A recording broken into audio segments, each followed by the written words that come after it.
जय माता दी। आप सभी को क्रोसेंट एस्ट्रो चैनल की तरफ से नवरात्रों की हार्दिक शुभकामनाएं। जैसे कि आप सब जानते हैं कि कल 7वां नवरात्रा है, तो इस दिन हम माँ की आराधना कैसे करें, उनका व्रत कैसे रखें, उनकी उपासना कैसे करें, आइए जानते हैं इसके बारे में। और इस विषय पे चर्चा करने के लिए हमारे साथ मौजूद हैं डॉक्टर राजवीर शास्त्री जी। स्वागत है शास्त्री जी आपका। धन्यवाद। शास्त्री जी, जैसे कि आज हम सप्तम नवरात्रे के बारे में बात करने जा रहे हैं, तो सप्तम नवरात्रा किस माँ को समर्पित है? सप्तम नवरात्रा माँ दुर्गा के स्वरूप काल रात्रि को समर्पित है, जो कि माता पार्वती का ही राक्षसों के लिए एक भयानक रूप है, उन्हें दंड देने के लिए।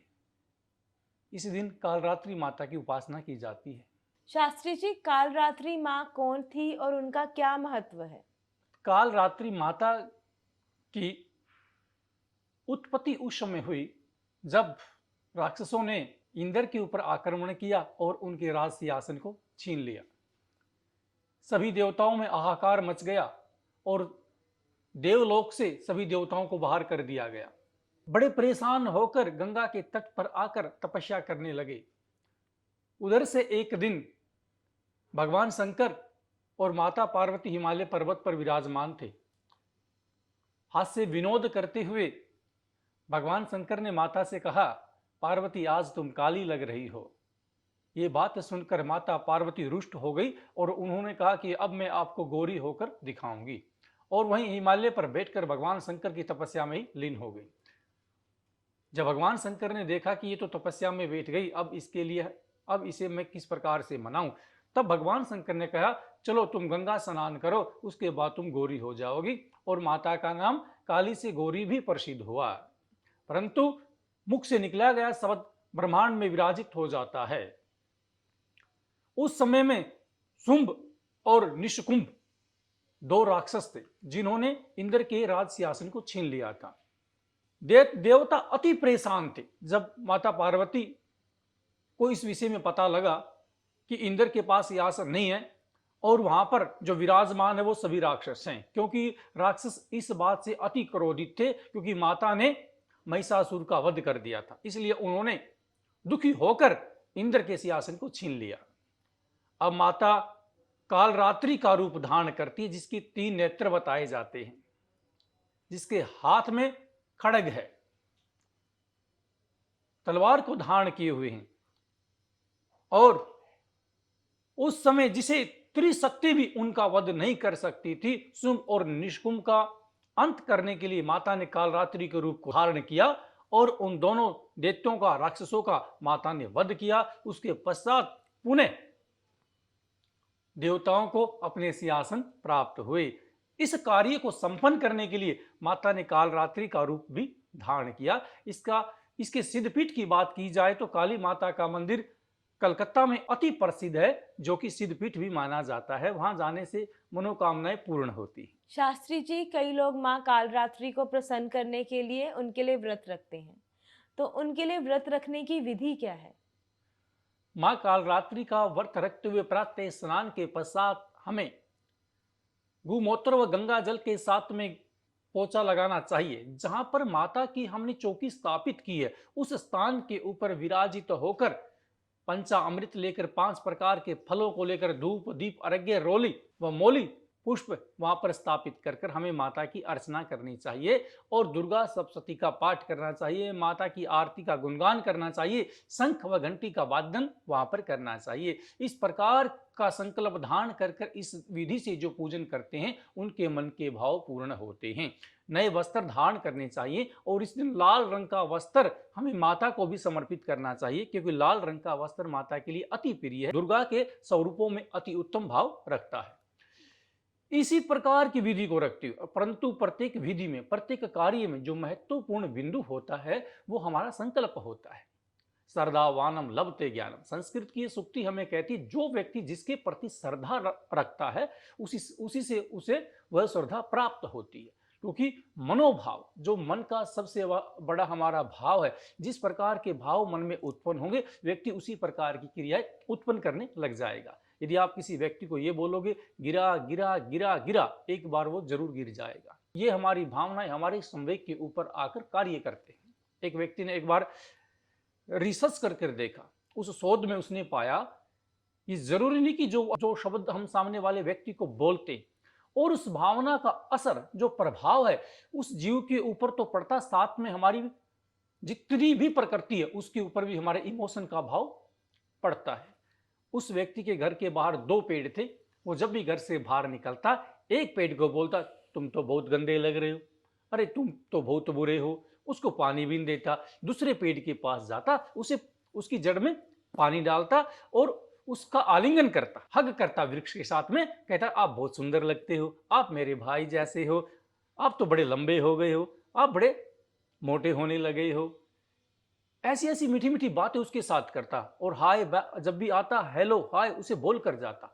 6 महीने पश्चात जिस वृक्ष की वो बुराई करता था उसकी टहनियां, उसके पत्ते सूखने शुरू हो गए और जिसकी वो प्रशंसा करता था वो वृक्ष फल फूलों से हरा भरा हो गया।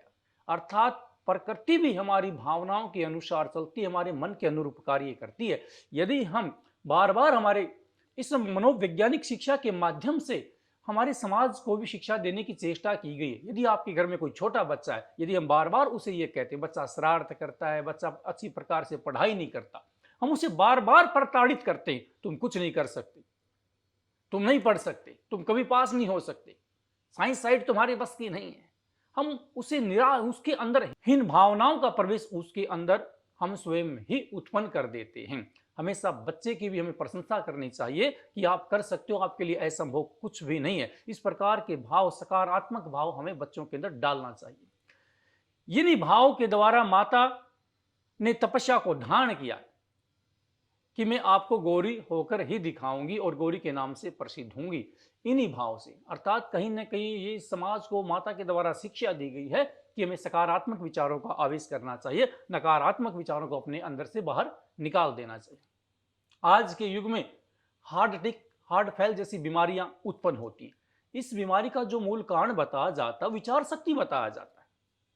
जब भी किसी का हार्ट फेल होता है, सबसे पहले कोई रिश्तेदार, सगा संबंधी, मित्र आता है तो एक ही पर्सन घर में आकर पूछता है किसी प्रकार की कोई टेंशन थी या किसी प्रकार की कोई चिंता थी।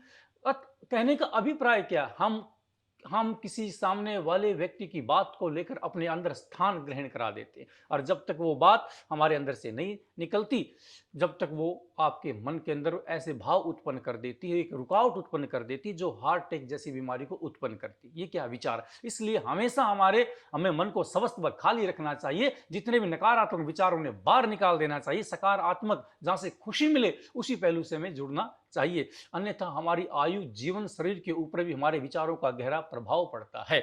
इसीलिए आज बड़े बड़े चिकित्सालयों में मनोचिकित्सक विभागों की स्थापना की गई है, क्योंकि कोई व्यक्ति डिप्रेशन में न चला जाए, कोई मानसिक तनाव रोगी न हो जाए और मानसिक पीड़ाओं के कारण अनेकों व्यक्ति सुसाइड तक के महत्व पर पहुंच जाते हैं, क्योंकि उनकी विचार शक्ति तालमेल नहीं बैठा पाती, उस कार्य को ठीक प्रकार से नहीं कर पाते और वो अंतिम मार्ग दूसरा अपना लेते हैं। इन विचारों की शक्ति को मजबूत करने का जो आशीर्वाद हमें माता से प्राप्त होता है, मनोकामना, मनोभाव को ऊर्जित जो करता है, वो आशीर्वाद हमें कालरात्रि माता से प्राप्त होता है। इसलिए माता की स्तुति करते हुए दुर्गा सप्तशती का पाठ हमें करना चाहिए, जिससे हमारे मन के अनुरूप सभी कार्य सफल हो जाएंगे। शास्त्री जी, माँ कालरात्रि का प्रिय भोग कौन सा है? माँ कालरात्रि के प्रिय भोग में हलवा, पूरी, चने का प्रसाद, खट्टी चीजों का निषेध, गुड़, चना माता के लिए अति प्रिय भोग बताया गया है। मालपूड़े भी बना सकते, पूरियां भी आप घर में बना सकते हैं, तथा मिष्ठान, पंचमेवा व 5 प्रकार के फल हमें माता को समर्पित करने चाहिए। इस भोग से माता अति प्रसन्न होती है और इसी भोग को हमें कन्याओं को व भिक्षुकों को वितरण करना चाहिए। इससे हमें पुण्य की प्राप्ति होती है और माता की अनुकंपा तो हमें प्राप्त होती है, साथ में वो हमें अपना सतमार्ग भी दिखाती है और दुष्ट व्यक्तियों से हमें दूर रखती है, क्योंकि माता ने दैत्य राक्षसों का विनाश करने के लिए अपना अवतार धारण किया है। जो माता की स्तुति करते हैं उसके आसपास कोई दुष्ट, दस्यु इस प्रकार का व्यक्ति नहीं आएगा, वो सब उससे दूर रहेंगे। शास्त्री जी, हम व्रत के समय किन किन चीजों का सेवन कर सकते हैं? इस उपवास को आपको पूर्ण फलाहार के साथ में रखना चाहिए। स्वस्थ माता के पूजन के पश्चात आप चाय का भी पान कर सकते हैं, दूध भी आप ले सकते हैं और 5 प्रकार के आप फल भी ग्रहण कर सकते हैं। कुछ मिष्ठान, घेवर आदि का भी सेवन कर सकते हैं जिसमें अन्न न मिला हो, जो मोवे के द्वारा निर्मित हो, इस प्रकार की मिठाई। वह कुकू के आटे की बनी हुई पूरियां भी आप इस व्रत में ग्रहण कर सकते हैं। आलू से निर्मित सब्जी आप ग्रहण कर सकते हैं। इस प्रकार का फलाहार व साग सब्जियां आपने खानी है, जो कि किसी प्रकार का तेजिक छोंक जिसमें जीरा, लहसुन आदि का प्रयोग किया जाता है, इस प्रकार की वस्तुओं का उपयोग घर में 9 दिन तक हमें नहीं करना है। अर्थात इन वस्तुओं को हमें मंडी से खरीदना ही नहीं चाहिए इन दिनों में, ताकि पूर्ण घर का वातावरण हमारा सात्विक रहे, किसी प्रकार का तामसिक भाव किसी भी जीव के अंदर उत्पन्न हो, क्योंकि ये वस्तुएं भी कहीं ना कहीं हमारे मनोभावों के ऊपर असर करती हैं, किसी प्रकार का प्रभाव डालती है। जो व्यक्ति ज्यादा तामसिक भोजन करता है, लहसुन प्याज को ग्रहण करता है, उसके मुख से दुर्गंध आती है और जो उसकी वाणी होगी वो क्रोधशील हो जाती है, बहुत जल्दी आवेश में आ जाता है। किसी बच्चे से कोई छोटी सी गलती हो गई, पानी का गिलास नीचे गिर गया, अचानक क्रोधित हो जाएंगे। ऐसा क्यों किया?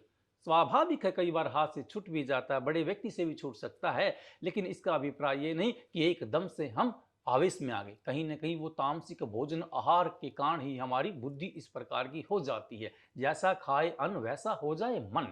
यदि आपका भोजन सात्विक नहीं होगा तो आपके मन में भी कभी सात्विक धार्मिक विचार उत्पन्न ही नहीं होंगे। उसी प्रकार के भाव आपके अंदर आएंगे जैसी चीज को आप ग्रहण करते हैं। जिस प्रकार से एक व्यक्ति मदिरा पान करने के पश्चात अत्यधिक भयरहित हो जाता है, मलेच्छों जैसी भावनाओं को व्यक्त करता है, ये क्या? क्योंकि वो उसकी लज्जा को समाप्त कर देती है।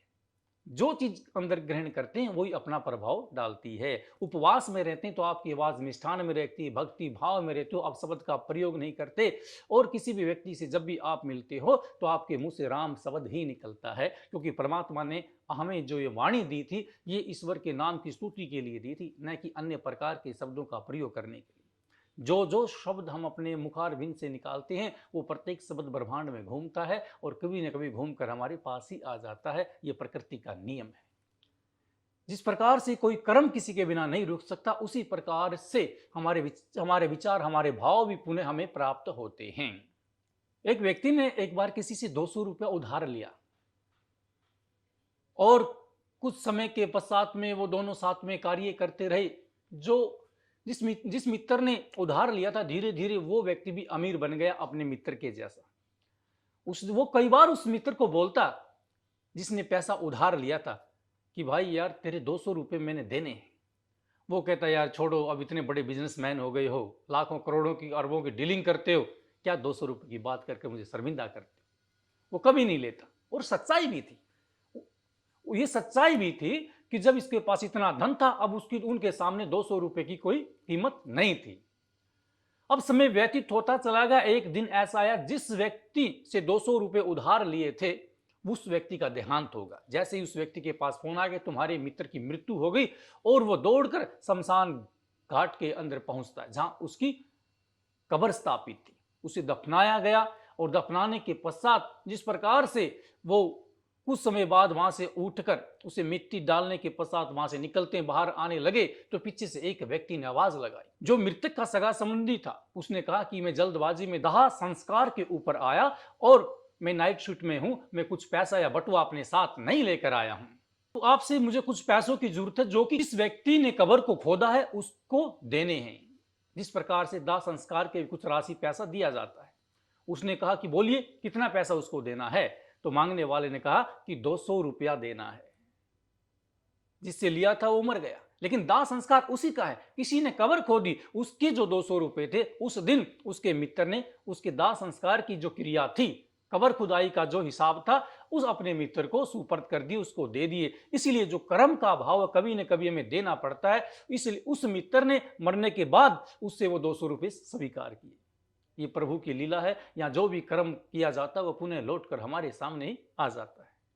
शास्त्री जी, आज आपने हमें और हमारे दर्शकों को ढेर सारी जानकारी दी, इसके लिए हम आपके बहुत बहुत आभारी हैं। अभिवादन करते हैं आपका। आज हमने सप्तम नवरात्रे के बारे में चर्चा की। उम्मीद है हमारे दर्शकों को आज का हमारा कार्यक्रम बेहद पसंद आया होगा और उनको ढेर सारी जानकारी मिली होगी। आप भी सप्तम नवरात्रे के दिन जब माँ कालरात्रि की पूजा करें तो विधि विधान से करें, उनका व्रत विधि विधान से रखें। ऐसी ही और जानकारी के लिए आप बने रहिए हमारे साथ क्रोसेंट एस्ट्रो पर। आज का कार्यक्रम आपको कैसा लगा हमें कमेंट बॉक्स में जरूर बताएं। जय माता दी।